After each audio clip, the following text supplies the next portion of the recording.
Hello, welcome you all to the channel Roma 9 and this is your own host and host, Roma Ma'am.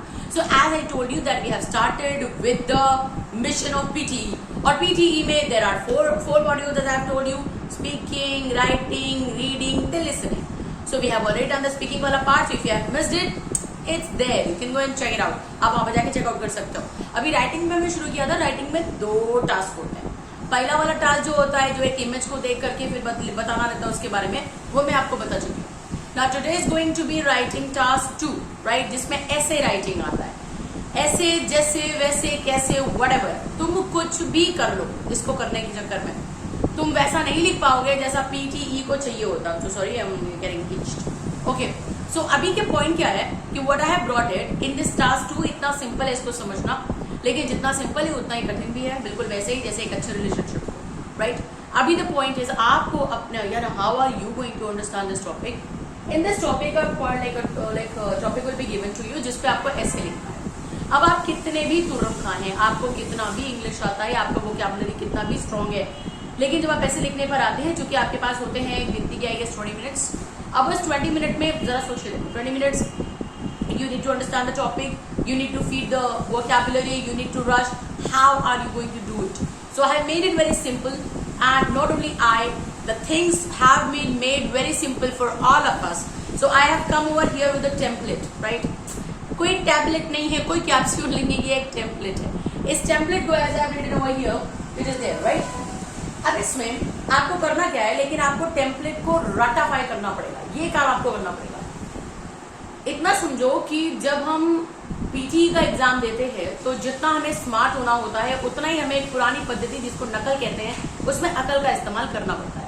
उसके बाद तो जो score high होते हैं तो फिर तो चुमेशरी परफॉर्मेंस हो जाती है. सो अभी ना लेट्स सी, जैसा कि टॉपिक दिया हुआ है, इस टॉपिक पे आपको 200 से लेकर 300 शब्द का ऐसे लिखना पड़ेगा, राइट?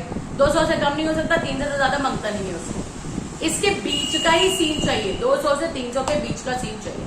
अगर इससे कम हुआ तो 200 से कम हुआ या 300 से ज्यादा हुआ तो स्कोर तो 0 ही हो जाएगा, कहीं नहीं पहुंचेगा. आप कितना भी बढ़िया लिख लो, फर्क नहीं पड़ता. सो अभी क्या करना है, एक टॉपिक दिया हुआ है 250 से 300, ऐसा मान लो 200 से 3 मतलब 250 तक की रेंज का आपको एक ऐसे लिखना है. अभी जैसे के लिए आपको ऑलमोस्ट 20 मिनट्स मिल जाएंगे, राइट? इसके बाद फैंसी वोकैबुलरी चाहिए, एक नॉर्मल वोकैबुलरी नहीं चाहिए, फैंसी वोकैबुलरी चाहिए, राइट? सो अब उस फैंसी वोकैबुलरी को लगाते हुए this is the template over here. अब आपको लगेगा साला एक टेम्पलेट क्या सारी टॉपिक को कवर कर सकता है. मुबारक हो, मुबारक हो, मुबारक हो. यस एग्जैक्टली, ये सारे ही टॉपिक्स को कवर कर सकता है, एब्सोल्युटली कवर कर सकता है. मतलब ये इतने सटीक तरीके से बनाया गया है कि आप कोई भी टॉपिक लो इसमें फिक्स करके देखो and you'll be like, oh my gosh, it fits every right? जैसे आजकल मार्केट में मैंने देखा हुआ, जब मैं वो देखती हूँ ना, इंस्टाग्राम वाला देखती हूँ, तो उसमें मैंने देखा हुआ है कि देयर आर शेपर्स. आप उनको पहनिए, not only for girls but also for boys. आप उन्हें पहनिए and you are into the closet of the beautiful body that you always wanted, right? The same way this is the template, the kind of shape और template. Whoever you are, from wherever you are, what kind of an accent you have, doesn't matter darling, it's going to suit you all. But हाँ, इस template को बुद्धि तो होना चाहिए. और वो होगा कैसे? जब जितनी बारी प्रैक्टिस करेगा या करोगे उतनी बार ही आपके जहन में फीड होने चले जाएगा. जैसे अपन लोग हिस्ट्री ज्योग्राफी का आंसर लर्न करते थे, in the same way. Now let's see, एक स्पेसिमेन शो करती हूँ मैं. यहाँ पे दिया हुआ है question, animals should be used for medical research under any circumstances. किसी भी तरह की सिचुएशन हो जाए, एनिमल्स को अपने को नहीं यूज करना है मेडिकल रिसर्च के लिए. आखिर वो भी तो जिंदा है, उनकी भी अपनी फ्रीडम है. Why to violate the freedom, right? अब ये नहीं, दुनिया का कोई भी टॉपिक ले. इसके बाद जब हम इधर आते हैं तो ध्यान से देखना क्या हो रहा है. मैं पहले वाले को क्लियर करती हूँ, अपने आप समझ आ जाएगा. A serious amount of worldwide attention has been drawn to the topic of animals should be used for medical research under any circumstances. Because of the existence of evidence in favor of as well as against the approval of medical research, the issue of animals used for it has been a point of critical concern.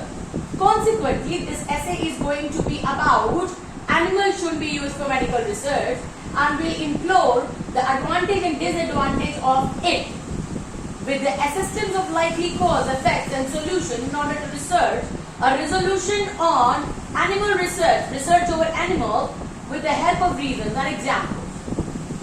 सारे शब्द, सारी lines इस तरीके से तोल मोल के रखी गई हैं कि घूम फिर के ये एक ही चीज पे ध्यान देती हैं कि हाँ ये होना भी चाहिए। एक तरीके से ये ठीक भी है, एक तरीके से गड़बड़ भी है। अगर मेडिकल रिसर्च में अगर जिंदा चीजों पे अगर करेंगे तो अब इंसान पकड़ के तो नहीं करेंगे, वो तो और ज्यादा गड़बड़ हो जाएगा। लेकिन हाँ, उनको कैसे बगैर हार्म पहुंचाए किया जा सकता है, that could be the point. So this is all it is written over there, and to try this trick what you can do is take any topic, like any topic, right? And इस वाले template पे इसको shape के देखो, एकदम fit जाके बैठ जाए, right? Now another, ये तो मैंने आपको बता दिया। So this is writing PTE task 2, writing of an essay। और एक काम कर लेना, ये चेक करने के लिए कि यार इसको याद करने की जरूरत है भी कि नहीं, एक बार ऐसे अपने आप से लिख लेना 20 मिनट के अंदर अंदर। और 20 मिनट के अंदर अंदर नहीं, इसको कम से कम अपना निकाल के रखो 15 मिनट, क्योंकि बाकी का ना तो एक बार रिवीजन पे मारना, नहीं तो फिर टाइम तो नहीं मिलता। सो 15 मिनट्स में अगर तुम्हें कैसे लिख पा रहे हो, जो ग्रामेटिकली भी सही है, पंक्चुएशन के हिसाब से भी सही है, फैंसी वोकैबुलरी मतलब शब्दकोश, फैंसी मतलब धुआंधार बेहतरीन वाली, अगर ये सब तुम कर पा रहे हो तो मेरी जान बस बिल्कुल ठीक है। लेकिन मुझे पता है तुम नहीं कर पाओगे, इसलिए नहीं, मैं तो चैलेंज नहीं कर रही, ईगो पे मतलब पॉइंट यही हो नहीं पाता, because you need to be instant. अभी इससे रिलेटेड अभी कुछ चीजें तो मैंने बोलते बोलते ही बता दी, बट मगर फिर भी let me change the slide and tell you things to keep in mind. क्या रखा है बेचतो? पहली बात, time of 20 minutes as I told you, 250 से 300 वर्ड्स का अपना बार रखना, फैंसी वोकैबुलरी जो इतनी देर से चिल्लाई रही हूं मैं, और कंटेंट, स्पेलिंग और ग्रामर इसका खासा ध्यान दिया जाता है। लेकिन अगर जो टेम्पलेट दिया है अगर वही कॉपी कर लेते हो तो उसमें तुम्हें ध्यान देने की जरूरत, आवश्यकता ही नहीं पड़ेगी। चेपी हुई चीज है तो कोई टेंशन की बात ही नहीं, टेंशन दिमाग होती है, दिमाग का चलता है। So this is going to, मैं बिल्कुल नहीं कहूंगी आई होप ये तुम्हारे लिए काम करे, अरे ये काम करेगा ही करेगा, करता ही है, हमेशा करता है। सो थैंक यू, आप लोग कॉमेंट्स बाद में डाल देना। Take care.